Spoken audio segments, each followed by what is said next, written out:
Bonjour les amis, nouvelle vidéo aujourd'hui pour parler des agriculteurs. Vous avez peut-être vu l'affaire hier avec 80 vaches qui ont été éliminées. Vous le savez, aujourd'hui, le gouvernement, avec bien sûr l'Union Européenne, ont décidé qu'il fallait réduire les cheptels, donc le nombre d'animaux que possèdent nos paysans.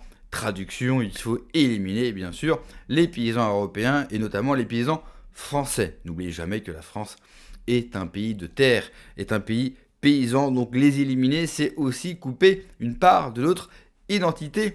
Et les agriculteurs sont revenus aujourd'hui sur Toxin pour raconter ce qui s'est passé, puis pour la marche à suivre, qu'est-ce qu'il leur reste finalement à faire par rapport à ce qui s'est passé. N'hésitez pas également à aller voir l'autre vidéo de Toxin parce qu'ils étaient en direct hier avec eux alors que les paysans se faisaient gazer et repousser par les CRS. Mais juste avant bien sûr d'écouter Pierre-Guillaume Mercadal qui est un des plus grands porte-parole bien sûr des paysans français, n'oubliez pas de vous abonner, le pouce, le commentaire, le partage, de booster la vidéo. On l'écoute et on en parle juste après. Moi déjà, comment dire? Bon, alors déjà, j'ai beaucoup de respect pour Christian Converse, hein, qui est quelqu'un qui est qui est très intelligent. Tout ça, je veux dire, j'ai pas de, je précise d'avance que j'ai pas de conflit avec lui, mais dans la méthode, Christian est plus intellectuel que moi, et je pense qu'aujourd'hui, contrairement à ce qu'il a dit, moi, je pense qu'aujourd'hui, il faut être violent, qu'il n'y a absolument plus que ça. Et je vais vous dire une chose.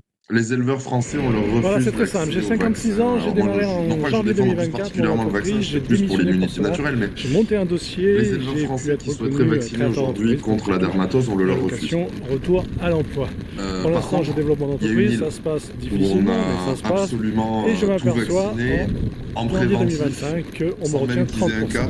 Pourquoi? Tout Cette île, ça simplement parce s'appelle la que Corse. suivant les statuts d'une Est-ce entreprise, on peut que toucher des dividendes. Donc il il va faut que falloir je fasse attendre un dessin à tout le monde, avril sans exagérer, sans être 2026 pour justifier le revenu 2025. dans la Il n'y aura violence pas de pour la dividendes violence, mais en et Corse, je en pourrai fait, il y a récupérer certaines fermes mes où s'ils font ça, 30%. ils vont Donc se faire tirer imaginez. dessus. Alors vous m'excusez, pendant l'extrait que vous écoutez, vous avez un petit bruit de fond. Ça, c'est la réalisation de Toxin. Ce n'est pas eux, ce n'est pas moi qui met une vidéo en ligne, parce que vous le voyez, hein, je suis avec vous, j'écoute l'extrait en même temps que vous. Cela, bien sûr, va se terminer au plus vite. Dessus. Vous Et pouvez s'ils déjà se font avoir pas que tirer dessus, c'est les mecs des services 60-70%, ce qui est à peu vétérinaires près qu'on raisonnable, retrouvera plombés dans de leur votre voiture. Parce que précédent c'est ça la salaire. Corse, hein, Quand quand on même, vous faut pas enlève l'oublier. 30%, c'est vraiment un Voilà pourquoi ils se changement. comportent comme Pourquoi ça avec les l'État Corses, et voilà pourquoi fait ils se comportent cela comme ça pour avec nous, mettre parce que des hier, bâtons dans les et roues j'ai un aux grand entreprises? respect pour tous les gens comme Christian, comme ce médecin qui était sur place et qui sont allés soutenir l'éleveur. Mais au final, l'État sait très bien que tout ce qu'il va y avoir en face, c'est des cris et quelques insultes, et que quand ils vont gazer, ce sera terminé. Alors qu'aujourd'hui, résister au gaz, on sait facilement le faire, surtout avec le matos qu'on a dans les fermes, hein. Parce que les grenades lacrymo, bon, ben, si vous avez un seau d'eau et un gant de forge, vous attrapez, vous mettez dans le seau d'eau, c'est fini, ça fait plus rien. Et il existe des décontaminants contre les gaz que j'ai eu plus d'une fois l'occasion d'utiliser en boîte de nuit, qui sont extrêmement efficaces. Donc moi, je pense au contraire qu'il faut immensément durcir le ton. Nous, en tout cas, dans le Sud-Ouest, on est un sacré groupe à être prêt à ça. Et puis, ben, voilà, que l'État soit obligé d'aller au bout du bout. Soit il y aura soit il y a des morts ou des blessés, soit il n'y a pas d'abattage. Et là, l'État va être beaucoup moins gaillard, je pense. Parce que l'État, il a qu'une peur, c'est que le pays s'embrase. Et si on se retrouve avec des morts pour empêcher des abattages qui n'ont ni queue ni tête, je veux dire, ce monsieur est très courageux dans ce qu'il explique justement sur le non-sens, mais entre guillemets, il bénéficie du fait d'être à la retraite parce qu'on a un certain nombre de vétérinaires qui nous contactent, qui sont scandalisés. Il y a des vétérinaires qui ne signalent plus les cas quand ils pensent qu'il y a la dermatose, mais ils ne peuvent pas parler publiquement parce que comme à l'époque du Covid, s'ils parlent publiquement, leur carrière est terminée. Donc voilà ce qu'on vit actuellement. Après, écoutez, ce qu'on voit avec la dermatose, enfin, je ne vais pas enfoncer des portes ouvertes, ça a déjà été dit dans cette émission, ça a déjà été dit par plus compétents que moi.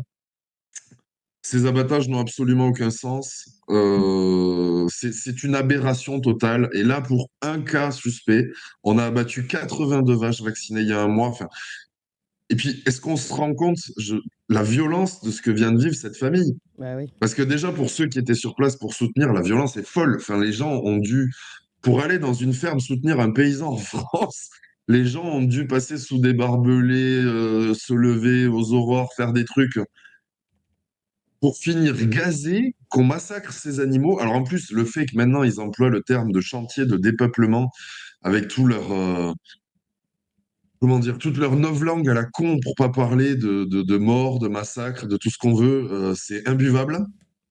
Moi, vraiment, je n'en peux plus. Je vous dis, la ministre, quand on s'est vu par rapport à ce sujet, je lui ai dit qu'elle allait avoir la guerre. Elle m'a dit que je ne pouvais pas employer ce terme. Je lui ai garanti qu'elle aurait la guerre. Hier, ce que je me dis, c'est que c'est une occasion loupée, entre guillemets, parce qu'on a eu un héros, parce que ce monsieur a osé résister. Et dites-vous bien que des éleveurs qui ont osé résister, à ma connaissance, vraiment, c'est le deuxième. Puisque le premier, c'était là où toi, Christian, tu avais passé 15 jours cet été.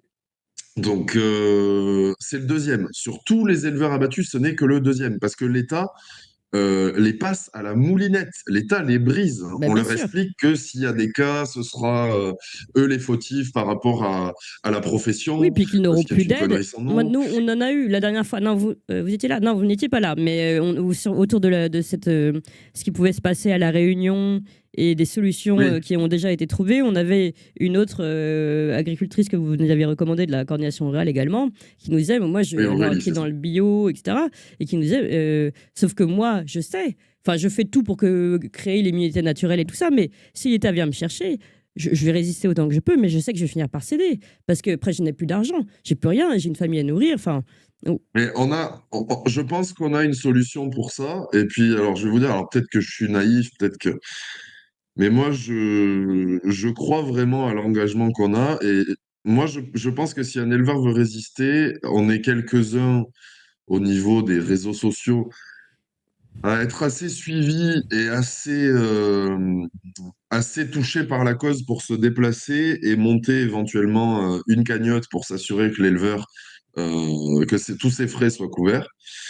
Je pense aussi personnellement que ben, au moins les deux seuls vrais syndicats agricoles français, que sont la coordination rurale et la confédération paysanne, peuvent mettre la main au portefeuille, ma foi.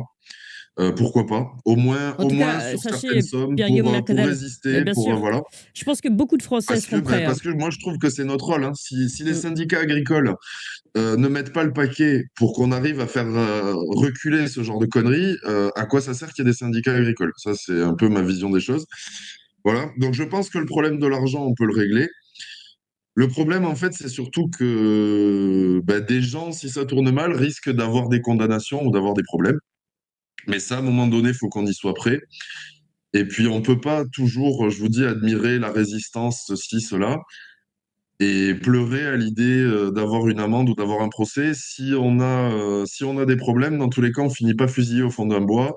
On n'est pas en 40 ans. Voilà, ça va être à nous d'être courageux, d'aller au carton. Mais moi, je vous le dis, je considère que concernant la dermatose, il n'y a plus qu'une seule chose à faire, c'est être prêt à la vraie violence et monter en parallèle une cagnotte pour s'assurer que la ferme qui aura le courage de résister soit au moins protégée sur le plan financier. Voilà ce que je pense qu'il faut faire concernant la dermatose. Un avis extrêmement intéressant, vous le savez, je le dis souvent, le temps de l'intellectualisme est résolu. En France, on a vraiment un trop gros problème, et un gros problème surtout, avec les intellectuels de salon. On aime en France tellement se la raconter, et j'en entends, et même si ce qu'ils disent n'est pas idiot, même si c'est pas forcément des gens mauvais, mais j'en entends tellement sur Internet s'écouter parler, se la raconter. Aujourd'hui, je suis tellement d'accord avec Mercadal. Aujourd'hui, le temps, il est à l'action. Enfin, à un moment donné, notre seule arme que nous possédons, c'est la violence. J'irai même plus loin, la violence légitime. Quand un État ne gouverne plus pour le bien commun, quand un État n'a pour but que de nous détruire, c'est un droit, en fait, de se révolter. Et il a raison. C'est le seul qui a le constat le plus lucide aujourd'hui. Toute, toute colère, toute révolte confondue, c'est le seul. Je veux dire, à un moment donné, qu'est-ce qu'on va faire? Vous avez vu dans le tout début de l'extrait, juste avant, il y avait un autre agriculteur qui, lui, pareil, avec des raisonnements très intello, machin, truc. Et il commence par dire, écoutez, j'ai rien contre lui, mais à un moment donné, le blabla, ça suffit. Mais ça fait combien d'années en France que tout le monde blablate. Ça fait combien d'années en France que tout le monde y va de son raisonnement, de sa vision? On n'a pas le temps. La résistance, c'est pas un concours de bits. C'est pas celui qui va avoir le bon mot, la petite phrase. Ça suffit en fait. Moi, je n'ai plein le cul, excusez-moi, je suis vulgaire, mais je n'ai vraiment plein le cul d'écouter des mecs qui vous mettent 10 à 20 minutes pour vous résumer quelque chose qui peut être résumé en 30 secondes. Ça suffit, quoi. Allez plus vite, prenez des risques. Parce que lui, quand il appelle à la violence, il prend des risques. En France, il est interdit par la loi d'appeler à toute révolte par la violence. Il est interdit de le faire. Donc, lui, il peut être réveillé demain matin à 6h et être emmené. Et quand il rajoute, nous avons tout le matos pour résister justement au gaz ou à toutes les armes, à toutes leurs capacités, c'est ce qui est vrai en plus. Sans parler de toutes les machines, de tous les tracteurs. Oui, ils ont tout pour le faire. Ils ont la force aussi, ce sont quand même des mecs, c'est quand même des hommes encore solides, contrairement à d'autres hommes dans la population française. Donc ils ont vraiment toutes les capacités pour se révolter. Mais je ne sais pas si, comme vous remarquez qu'au fond de lui, il n'y croit même pas. Il n'y croit même pas à cela. Pas qu'il ne croit pas qu'il faut, et que la seule solution est la violence, et qu'il ne croit pas qu'il va être capable de mobiliser ses collègues paysans. Ou sans qu'au fond de lui, il sait qu'il ne se passera rien. Il dit voilà, la seule solution c'est celle-là, on est prêt pour ça, mais bon, je vois que personne n'a envie de bouger. Et c'est ça le grand malheur français. C'est qu'au final, personne n'a envie de bouger. On sait tous que les rassemblements, les manifs, tout ce que vous voulez, ça n'a aucun intérêt, ça les fera pas bouger, ça les fera pas changer. Ça, je crois qu'on l'a tous compris. Hein. Je crois qu'on a aussi tous compris que seulement virer Macron, ça sera pas suffisant. Que de faire tomber ce gouvernement, ça sera pas suffisant. Je crois aussi qu'on est beaucoup à avoir compris que faire élire Bardella, ça sera pas suffisant. Je crois qu'au fond de nous, on a tous compris les choses ou la chose qu'il faut faire pour en finir avec ce que nous vivons. Le problème, c'est que personne n'est très motivé à le faire. Tout le monde est très en colère, tout le monde a plein de solutions, plein de gens font des grands raisonnements. J'en vois certains qui font des vidéos de 3h30. De 3h30 pour vous expliquer quelque chose qui peut prendre 20 minutes. On en est malade de ça.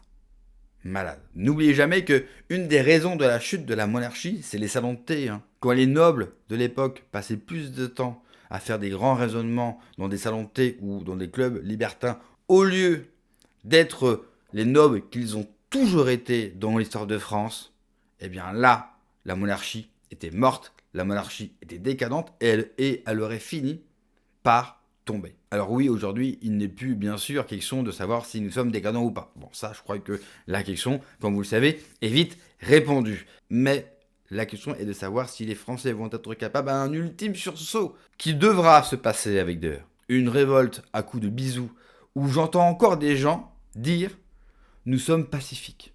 Nous voulons un mouvement pacifique. » Continuez à vouloir un mouvement pacifique face à un ennemi, parce que je considère les gens en face de nous comme des ennemis, qui veulent votre mort et qui font usage de la violence. Continuez, il y a une chose qui est certaine, nous allons directement à notre mort. Merci d'avoir regardé la vidéo les amis, n'oubliez pas de vous abonner bien sûr comme d'habitude, le petit pouce, le partage, le commentaire, de booster la vidéo, prenez soin de vous, que Dieu vous protège, allez, ciao.